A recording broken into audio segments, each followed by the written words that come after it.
और आप सब 10 लक्षण का आप सबको याद है, आप सब पढ़ेंगे। उत्तम क्षमा मार्दव आर्जव भाव सत्य शौच संयम त्याग उपाय किंचन ब्रह्मचर्य धर्म 10 सार है।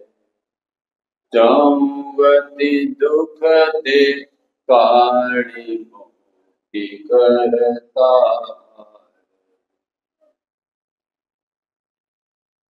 ये 10 लक्षण का मंगलाचरण है। और जिस मंगलाचरण में हम और आप क्या चाहते हैं और वह चाहने की वस्तु के लिए क्या उपाय करना होगा, उसकी उन्होंने इस मंगलाचरण में चर्चा की। हम और आप सब 4 गति में ही रहना चाहते हैं कि 4 गति का दुख से मुक्त होकर पंचम गति प्राप्त करना चाहते? हाथ उठाएं, कौन पंचम गति चाहते?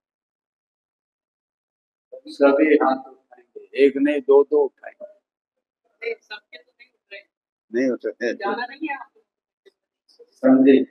एक नहीं दो। किंतु जैन दर्शन का यह विधि और विधान है कि जो भी चीज प्राप्त करना हो, उस चीज को प्राप्त करने के लिए समर्पणता व्यक्त करनी पड़ती। समर्पणता, जिसका उदाहरण यह है कि जिस घर में कन्या जन्मी है, वह कन्या उस घर की मालकिन नहीं बनती, किंतु पराये घरों की कन्याएं आकर मालकिन बनी हुई। ये जितनी भी बैठी है ना, ये कहाँ से आई? पराये घरों से आई। और सब हरिश्चंद्र जी क्या बनी? मालकिन। क्यों बनी है? क्या फोकट में बनी? ये माता बहन क्या किया?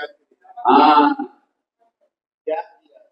अरे वह करोड़पति के घर से आई और 1000पति के घर में आई, तो वो अपने को क्या मानती है? वो 1000पति मानेगी। वह हमारे मेहता कुल से आई हो और शाह कुल में आई हो, तो वह अपना कुल भी त्याग करती है और शाह कुल को अपनाती। देखिए तो सही उसका त्याग, उसके त्याग पर, उसकी समर्पणता पर घर के लोग और सासू जी चाबी तब देगी कब कि उसका भाई रुपए मांगने आया हो, 1 लाख रुपया मांगता हो, और उसकी बहन पति को कहती नहीं 1 लाख नहीं, अभी 50,000। जब उस बहन को अपने रुपए पर इतना अहमपना होता है, तब सासू कमर से निकालकर चाबी देती, फोकट में नहीं देती। इतना समर्पण कि ये पैसा हमारा है। ऐसे जब तक हम और आप सब चौगति के दुखों से निवृत्त होकर मोक्ष के सुख की प्राप्ति करना चाहते हैं, तो हमें इस धर्म के प्रति, उस धर्म के धारी आत्मा के प्रति परिपूर्ण समर्पणता नहीं होगी।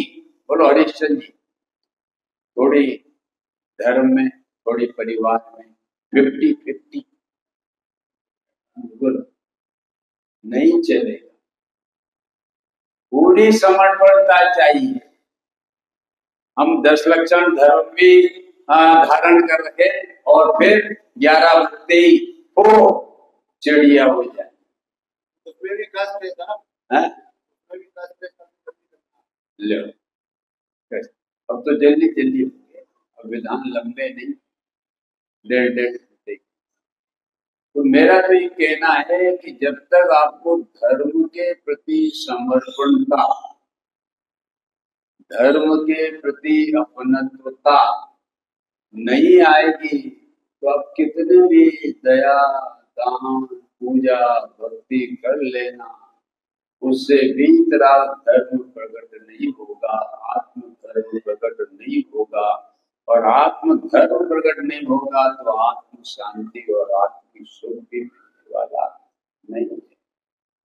सब सोच लो कि हमें ये 10 लक्षण धर्म वर्ष में कितने बार आता है? 3 बार।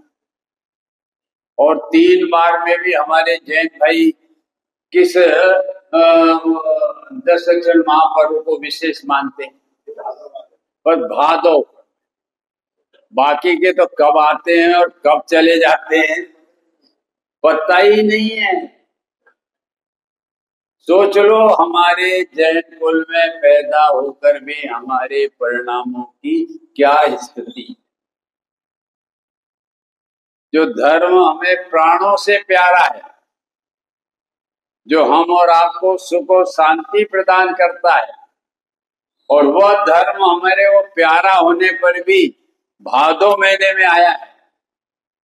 बोलो, मैं माता बहनों से पूछता हूं, इस भादो महीने में हमारा ये 28 अगस्त से 6 सितंबर तक जो 10 लक्षण धर्म आया है, बोलो आपने उसके पूर्व में क्या तैयारी की? बोलो बोलो माता बहन और भाई, भाई भी बोले।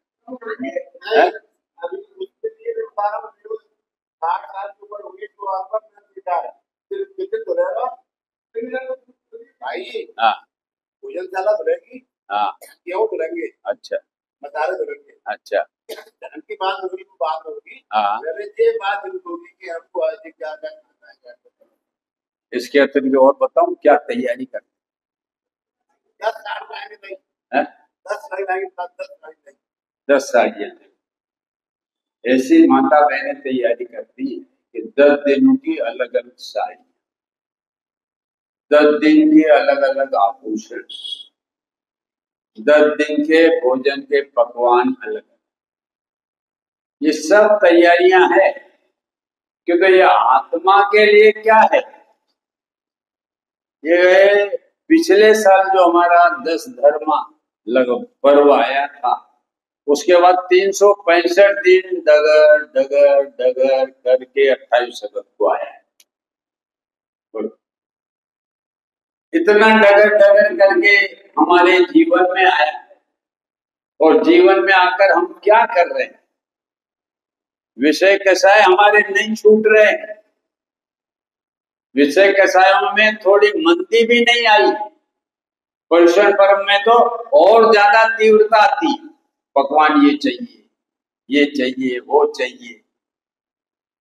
ये जो महाराष्ट्री लोग शिविर लगाते, 500 लोग उस शिविर में भर्ती होते, वो 24 घंटे वहीं रहते, और सामान्य भोजन दाल रोटी बस, कोई पकवान नहीं। ऐसा साधारण क्यों कि यदि वह पकवान खिला देंगे तो प्रमाद आएगा, प्रमाद आएगा तो सो जाएंगे, सो जाएंगे तो खो जाएंगे।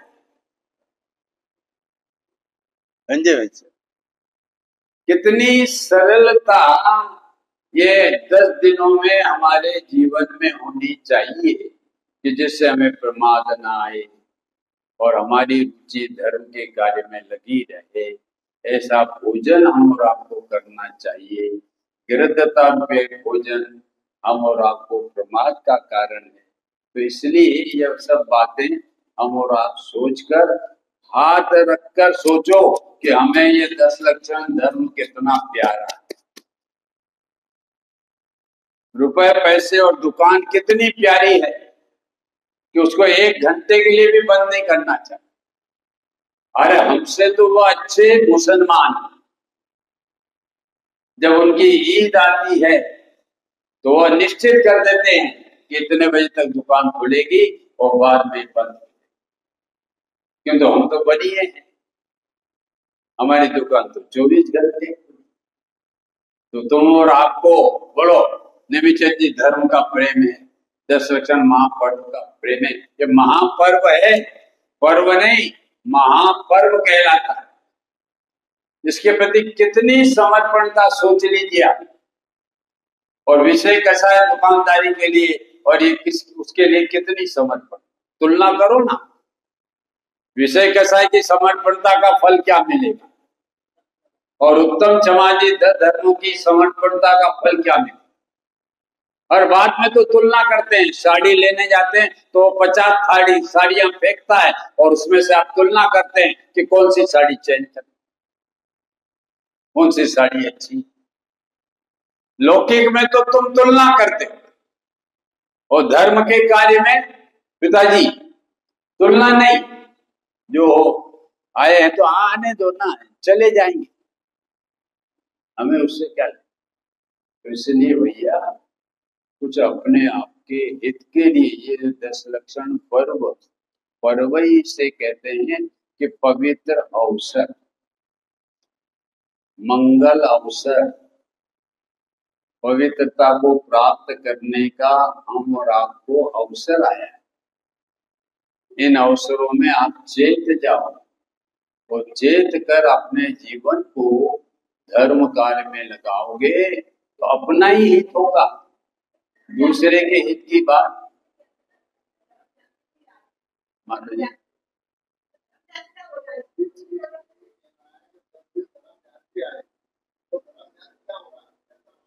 हाँ, धर्म ध्यान अभी आएगा ना, मैं बता रहा हूँ।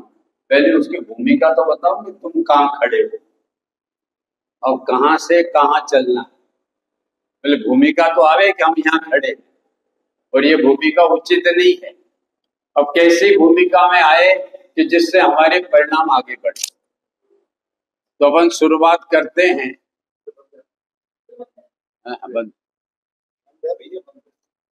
शुरुआत करते हैं अपने 10 धर्मों में। पहला धर्म है हमारा उत्तम क्षमा। यह हम और आपके जीवन में पहले तो ये बात आनी चाहिए कि यह 10 लक्षण धर्म हमारे जीवन में जिसका आगमन हुआ है, ये इसलिए हुआ है कि हम और आप सब संसार मार्ग से विरक्त होकर धर्म मार्ग में लगे। अब वो धर्म मार्ग क्या है वो सब अभी आएगा, किंतु ये तो निर्णय करो कि संसार मार्ग दुख रूप है, धर्म मार्ग सुख रूप है। इसलिए हमको अपने जीवन में ये दुख रूप संसार मार्ग को छोड़ना है और सुख रूप मोक्ष मार्ग को अपनाना है। पहले ये दिल तो इतना पक्का करो, इतने हृदय में बैठाओ कि ये जीवन मिला है, ये 10 लक्षण महापर्व हम और आपको अपने जीवन में मिला है। हम जीवित हैं तो मिल गया, और कुछ लोग चले गए उनको नहीं मिला।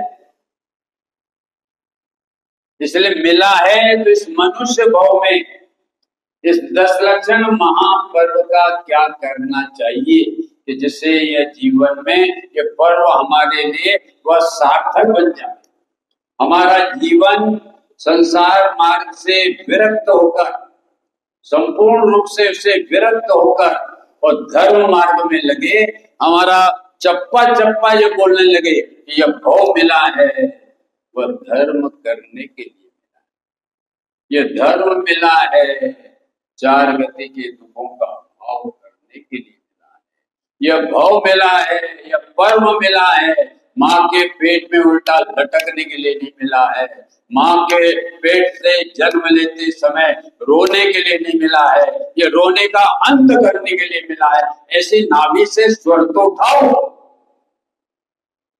अभी यही स्वर नहीं है तो आपके जीवन में धर्म का पदार्पण होगा कहां से?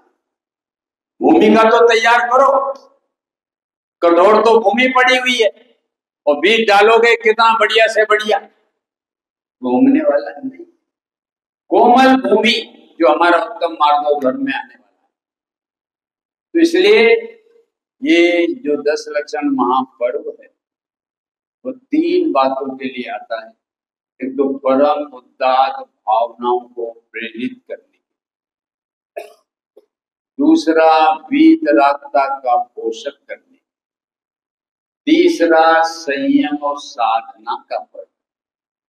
ये जो 10 लक्षण पर्व है ये 4 बातों के लिए आता है। परम उदात्त भावनाओं की प्रेरणा देने के लिए, दूसरा है वीतरागता का पोषक है, तीसरा है संयम और साधना का पर्व। ये पर्व साधना का है, आत्म साधना का है, धर्म साधना का है। ये पर्व ऐसा पर्व है, किंतु यह पर्व आता है, किंतु कुछ व्यक्ति ऐसे हैं कि जिनको इन पर्वों की कोई उपयोगिता ही नहीं लगती, महत्ता ही नहीं लगती, और उनका जीवन इन पर्वों से अछूता रह जाता है। और अछूता रह जाता है तो कहाँ जाता है? तो वर्तमान की जो भौतिक संस्कृतियां हैं, भौतिक चैनल हैं, भौतिक लिप्सा है, इनमें इनका जीवन जाता है। और इनका जीवन इनमें जाएगा तो वो लोग कितने सुखी हो जाएंगे, किंचित मात्र नहीं, उनका जीवन दुखमय व्यतीत होने, उनको कोई उपयोगिता ही नहीं कि ये 10 लक्षण पर्व हमारे जीवन में 365 दिन के बाद आए हैं तो इनकी उपयोगिता है, इनकी हमारे जीवन में महत्ता लगनी चाहिए। अन्यथा जब महत्ता उपयोगिता नहीं लगेगी तो आप उस पर ध्यान नहीं देंगे। आज देश विदेश में हाहाकार मचा हुआ है, देश और विदेश में कसायों का तांडव नृत्य हो रहा है, सब आकुल व्याकुल हो रहे हैं। वो हमारे अमेरिका का ट्रम्प और भारत का हमारा मोदी और रशिया का हमारा नितिन क्या है, हाँ, सब हाहाकार मच रहा है,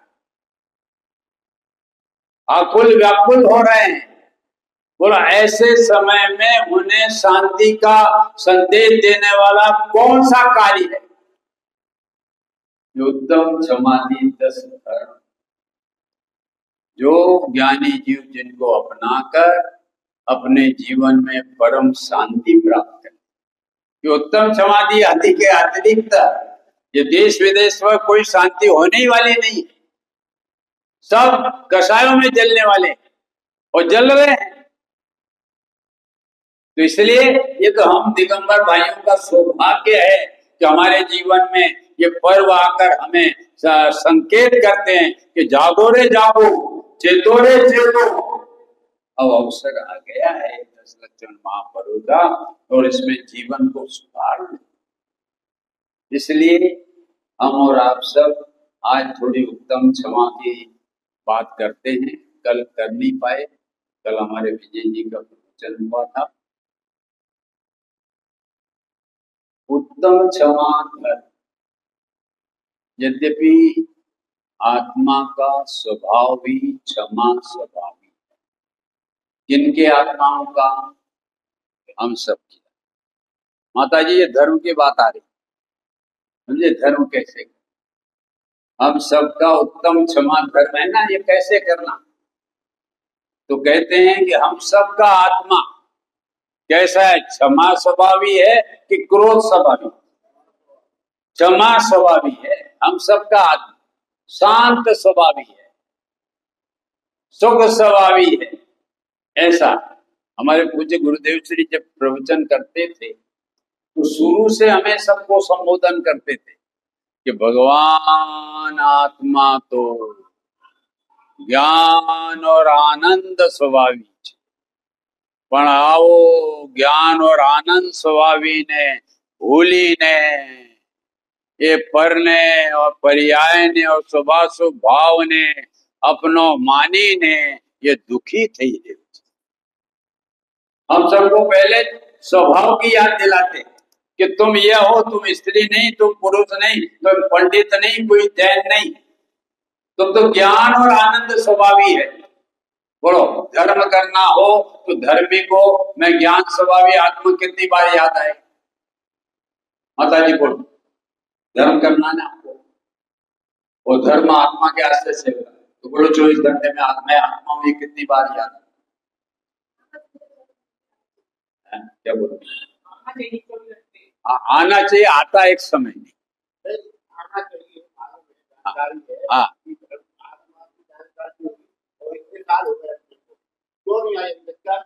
स्त्री कुटुंब सब परिवार याद आता है, और मैं आत्मा हूं, ज्ञानानंद स्वभाव हूं, ये क्यों नहीं याद आता? इसलिए नहीं आता कि हमें आत्मा की रुचि नहीं है। इसलिए अध्यात्म में आत्मा की रुचि होना और पर पर्याय की रुचि होना, वह आत्मा के प्रति क्रोध है। बोलो, मात्र गुस्से का नाम क्रोध नहीं, वो तो है निविचंद जी। हाँ, वो तो क्रोध सामान्य है।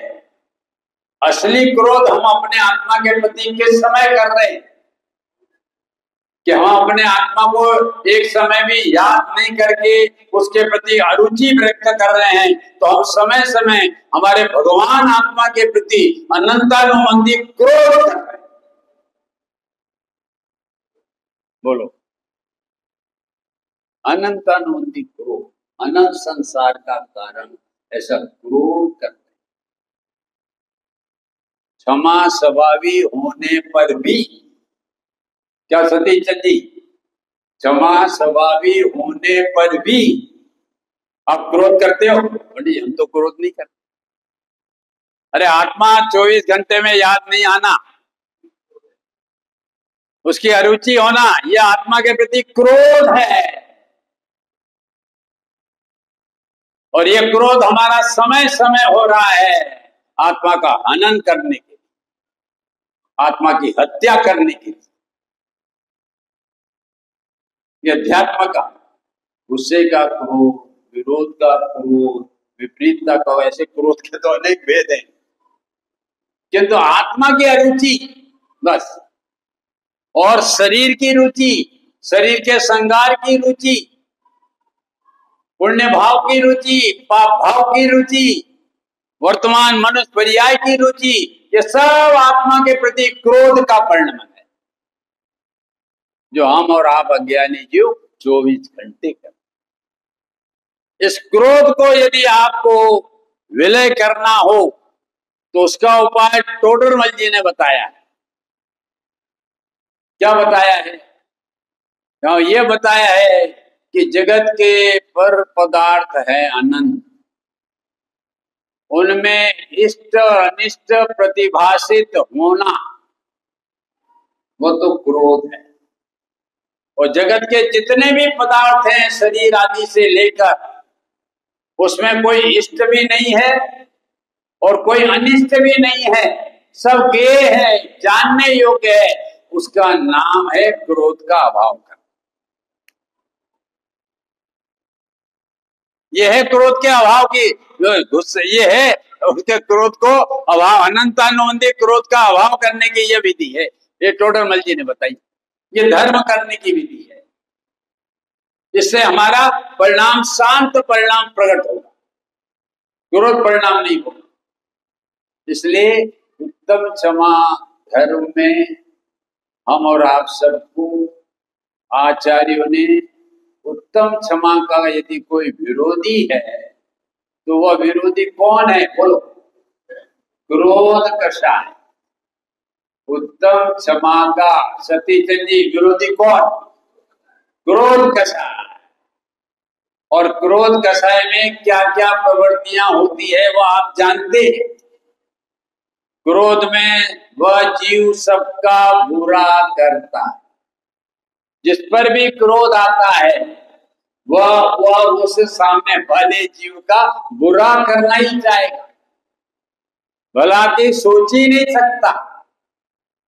और ये क्रोध कषाय जो हम और आपको पर के कारण होती है, हमारी प्रतिकूलता के कारण जो चले तो उसके प्रति क्रोध आता है, कोई गाली देवे तो क्रोध आता है, किंतु वह उस समय सोचता नहीं है कि ये इस व्यक्ति ने गाली दी है तो किसको गाली दी है, बोलो आत्मा को देखकर दी है कि शरीर को देखकर?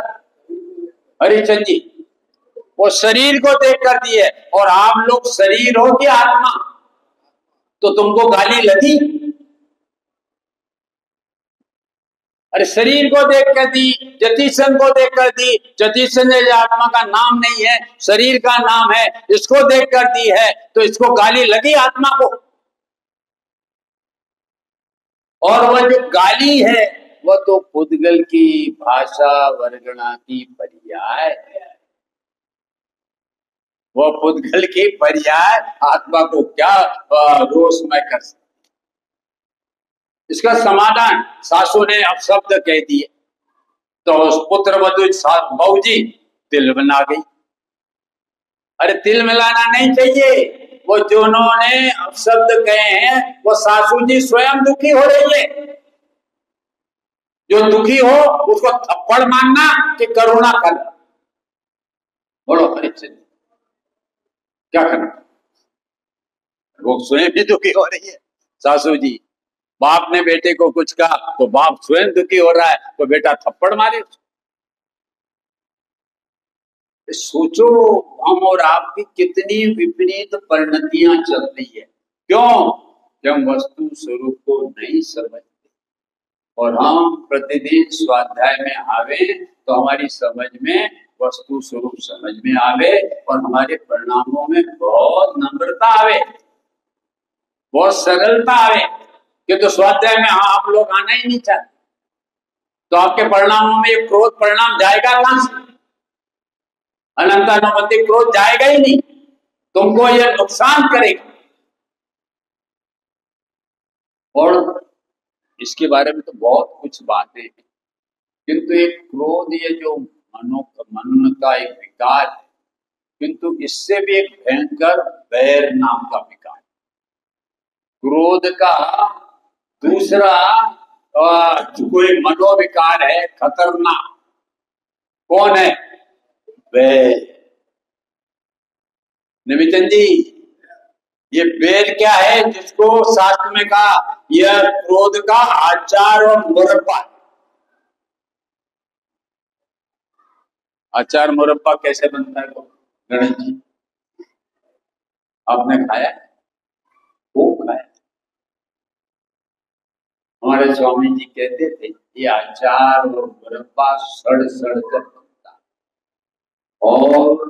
और जीवों का मांस रूप हो जाता। साल भर का अचार जो लोग खाते हो वो मजा आ गया। तूने अचार खाया कि मांस खाया? अरे जैनों को तो अचार मुरब्बा जो मर्यादा दी है उससे ज्यादा खाना ही नहीं चाहिए, वह भक्ष हो जाता है। अचार और मुरब्बा सतीश जी खाते हो ना? नहीं खाते? बहुत अच्छी बात।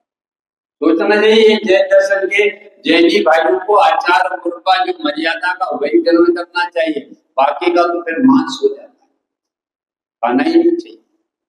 आचार है, मुरब्बा है, सब गुरुदेव बोलते थे हमें। एक दिन वो साल भर का उसने अचार बना रखा था, वो ढक रखा था और ढकते ही जैसे खोला वो सब इल्लियां उड़ने लगी, मांस रूप हो गया।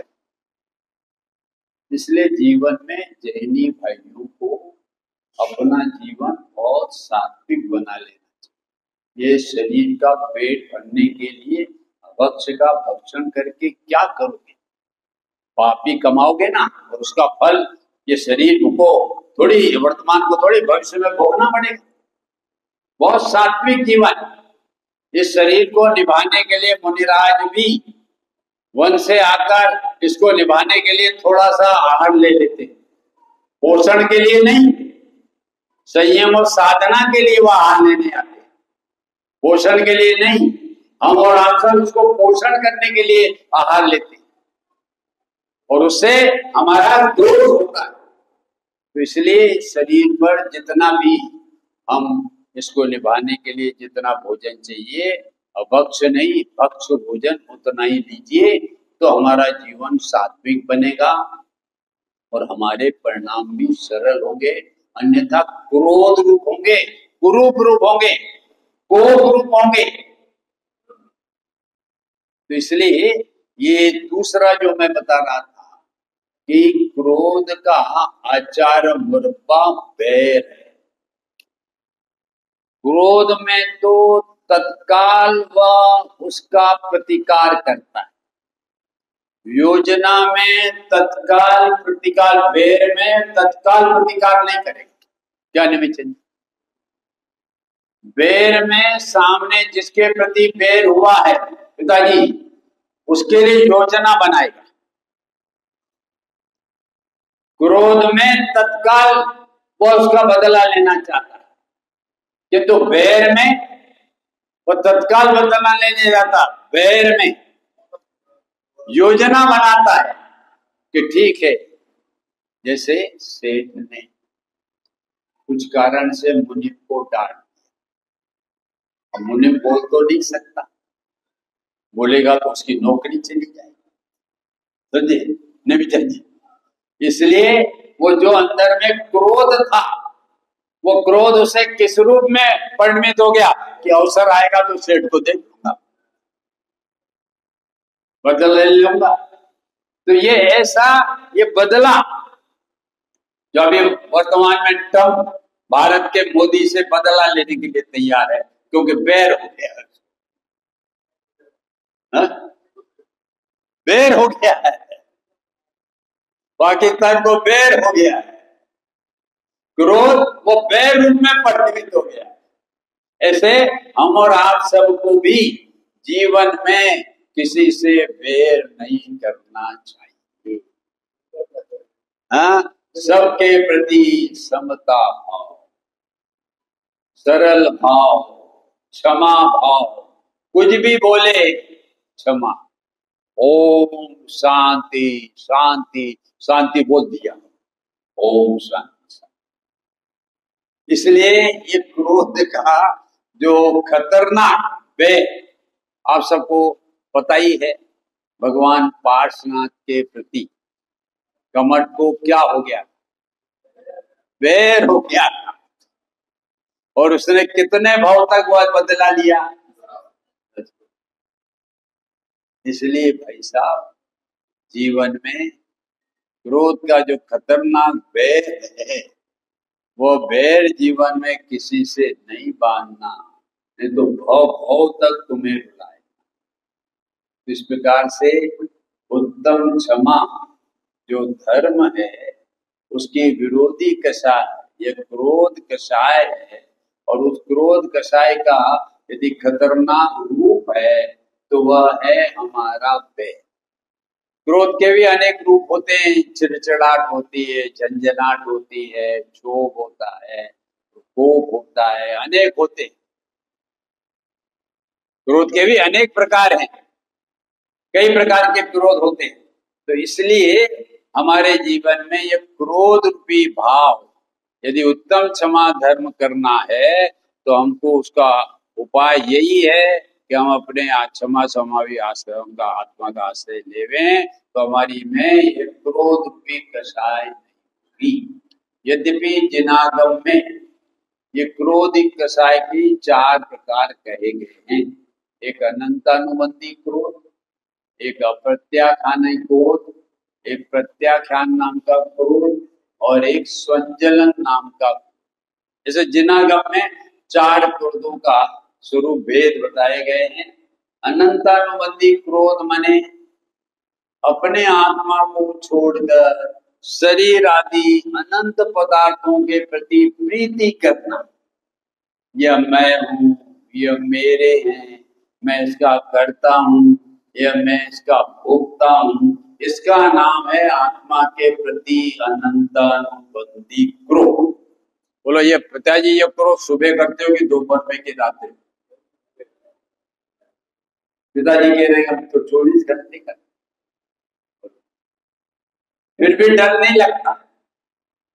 हम इतने टोडरमल जी की भाषा में इतने कठोर चित्त हो गए दुष्टचित हो गए, सुबट हो गए हैं कि हमें ये क्रोध से डर ही नहीं लगता, जो हम पर पदार्थ को अपना मानकर क्रोध कर रहे हैं, शुभ भाव में धर्म मानकर क्रोध कर रहे हैं, अशुभ भाव में सुख मानकर आत्मा के प्रति क्रोध कर रहे हैं, इसका हमको डर ही नहीं। कैसे हमारी परिणति, कैसे हमारी स्थिति, बोलो ऐसी परिणति में हम सब कहाँ जाए? थोड़ा अपना सोचो कि मुझे अब ये स्त्री परिया धारण नहीं करना है, तो बोलो उसके लिए आपने कुछ सोचा है क्या? अरे ये सोचने के लिए तो 10 लक्षण महापर्व आया है, इसलिए सोचो ना कि नहीं अब स्त्री पर्याय नहीं चाहिए, पराधीन पर्याय नहीं चाहिए, ऐसी पर्याय तो किसी को भी नहीं मिले, ऐसी माता बहने अंदर में परिणति को संजोती है किंतु तो उसका अभाव करने का प्रयत्न नहीं करती, तो कहां से जाने वाली? फिर और कोई स्त्री पर्याय तिरियंचाली बन जाएगी। सोचना चाहिए, सोचने के लिए पर्व है। इसलिए ये उत्तम क्रोध जो हमारा अनंतानुबंधी क्रोध है, इस क्रोध का अभाव होकर जो हमारे अविरत सम्यक दृष्टि होता है, उसे एक अंश उत्तम क्षमा प्रकट। श्रावक जो देशवरत है उसको अप्रत्याख्यान अनंतानुबंधी और प्रत्याख्यान कषाय का अभाव करके जो एक देश उत्तम क्षमा प्रकट होती है, उसे वह 2 कषाय के अभाव पूर्वक श्रावक को क्षमा होती है। और जो हमारे मुनिराज है जिनको के उत्तम क्षमादि धर्म मुख्य रूप से होते हैं, उनको हमारे यह तीनों कषायों का अभाव करके जो वीतराग परिणति होती है, वह है उन्हें उत्तम क्षमा धर्म, उनको उत्तम क्षमा धर्म होती है। सम्यक दृष्टि को ये हमारे आंशिक, श्रावक को एक देश और मुनिराज को सर्व, ऐसी 4 प्रकार की जनागम में हमें उत्तम क्षमा का वर्णन किया है। इसलिए हम और आप सबको उत्तम क्षमा का स्वरूप समझकर उनके जीवन में उत्तम क्षमा प्रकट हो, ऐसा प्रयत्न करना चाहिए। अब मैं आज का जो दिन है 9:30 तक, हाँ आज का जो दिन है उत्तम मार्दव धर्म का, उत्तम मार्दव धर्म, और यह हमारा 10 लक्षण का दूसरा धर्म। पहला धर्म तो उत्तम क्षमा का था और दूसरा धर्म हमारा उत्तम मार्दव धर्म का, आज मान लो।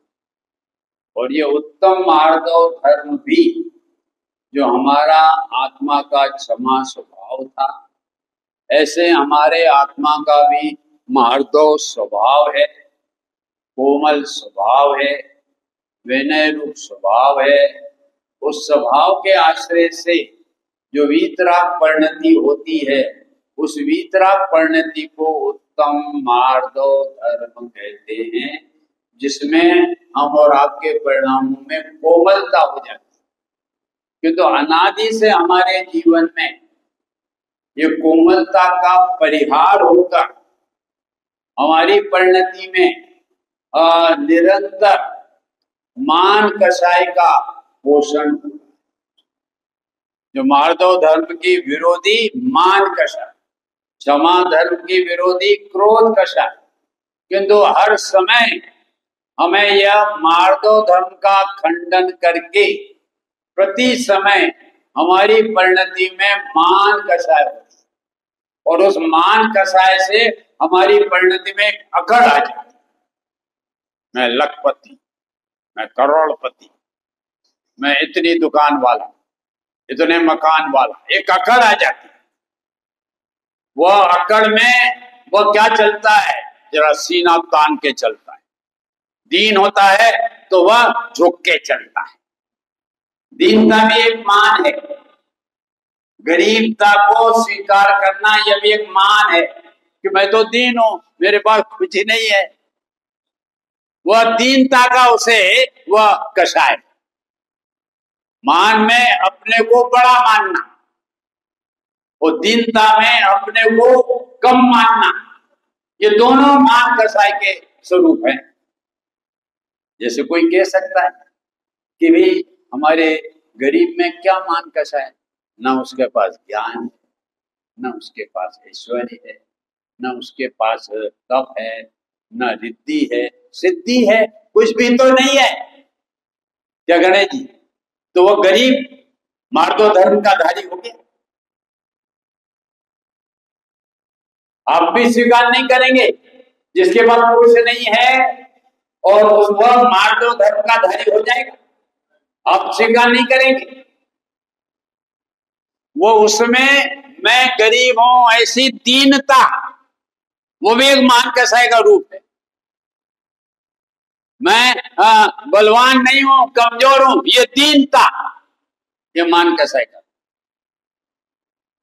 ये दीनता भी, निर्धनता अपने को स्वीकार करना, ये भी एक मान कषाय का रूप है।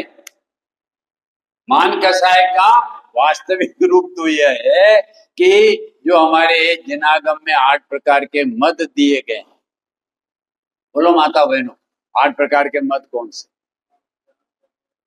ज्ञान मत, ऐश्वर्य मत, बोलो तप मत, हाँ, और हमारा तप मत के बाद रिद्धि मत, और हमारा बल मत, शरीर मत, रूप मत। बोलो आप सबके पास में कितने मत है?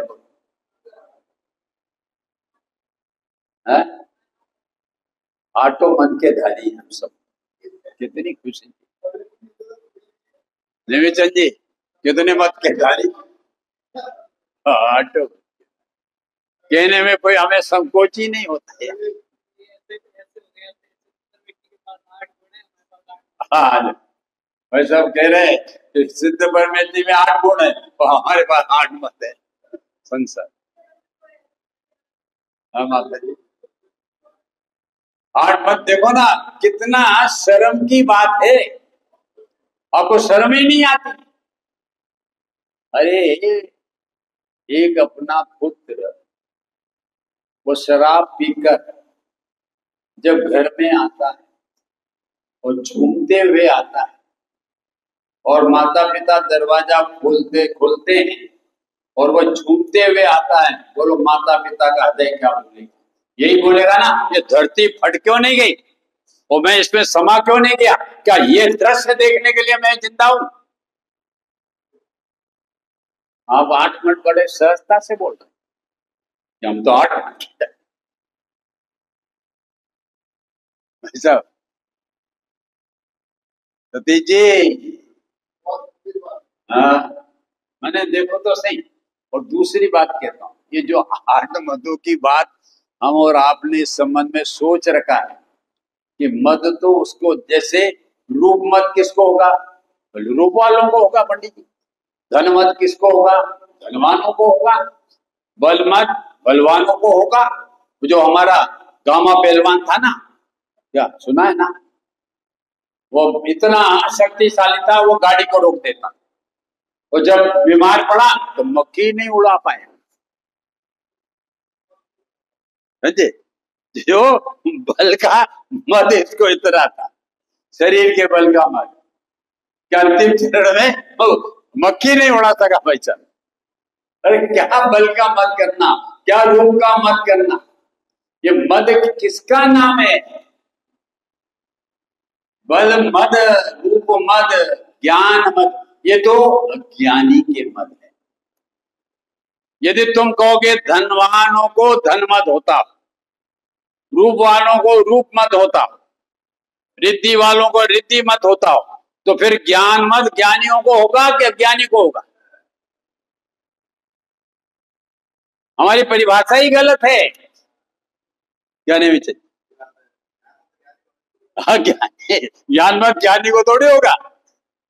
यदि तुम इस प्रकार से रूप मत रूप वालों को लोगे, धनवानों को लोगे, तो हमारा चक्रवर्ती तो धनवान है।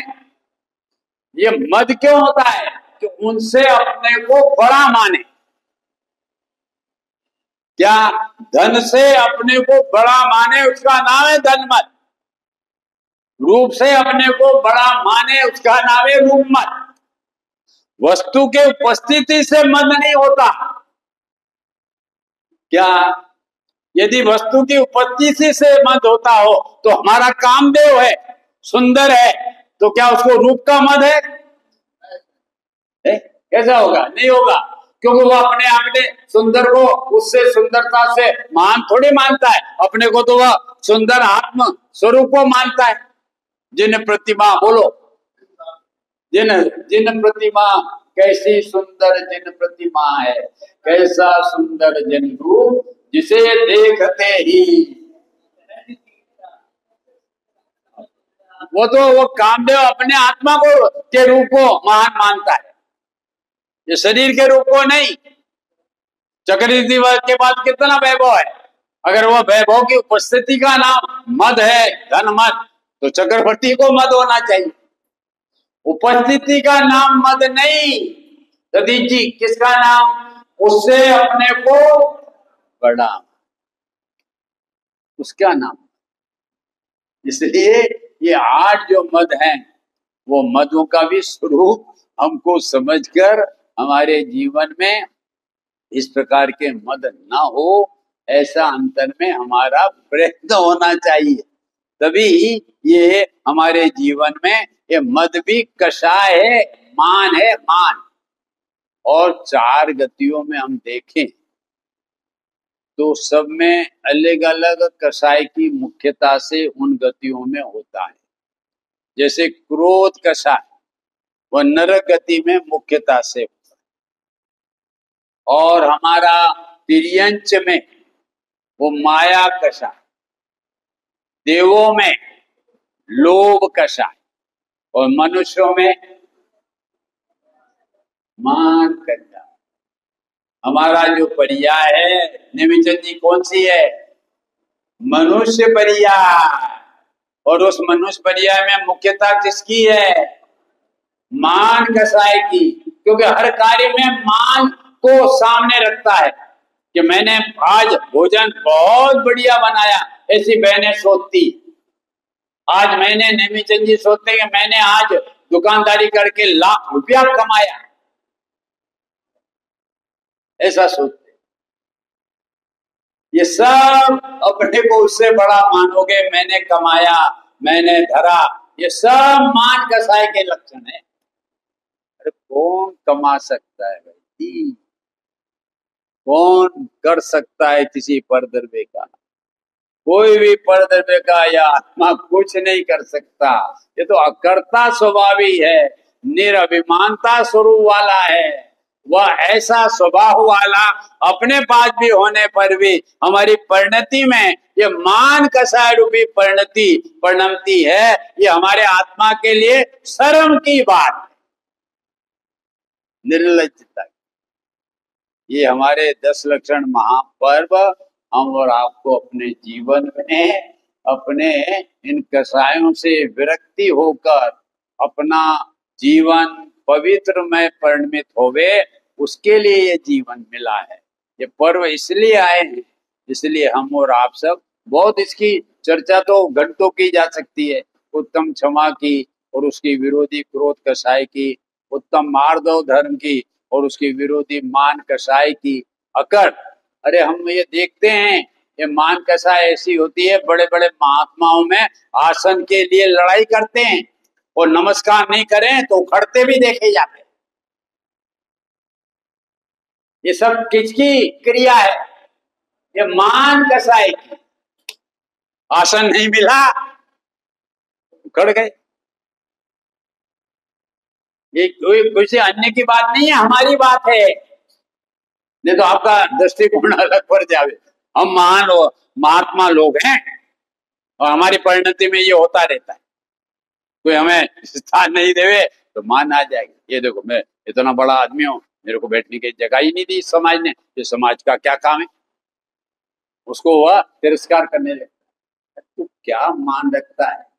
हमारी पूजा में आया है, रुंकन में बिकता है रुंकन। क्या सती? आया ना, पूजा में डुमकन में बटे बैंगन में भाव बिकता है, समझे समझे। और तू अभिमान कर रहा है कि मैं इतना बड़ा, क्या नमी चाची। हाँ, ये गोदिया में ही। इसलिए हम और आप सब ये प्रारंभ के जो हमारे दिन हैं, उत्तम क्षमा, उत्तम मार्दव, उत्तम आर्जव, उत्तम सोच, ये कषायों पर आधारित यह था, इनका अभाव होकर ये धर्म प्रकट होते हैं। उसकी चर्चा कल हम और आप सब आर्जव धर्म की चर्चा करेंगे, जिससे ये विदित होगा कि हमारा जीवन कितना सरल होना चाहिए, कितना कोमलता में होना चाहिए, उसकी चर्चा।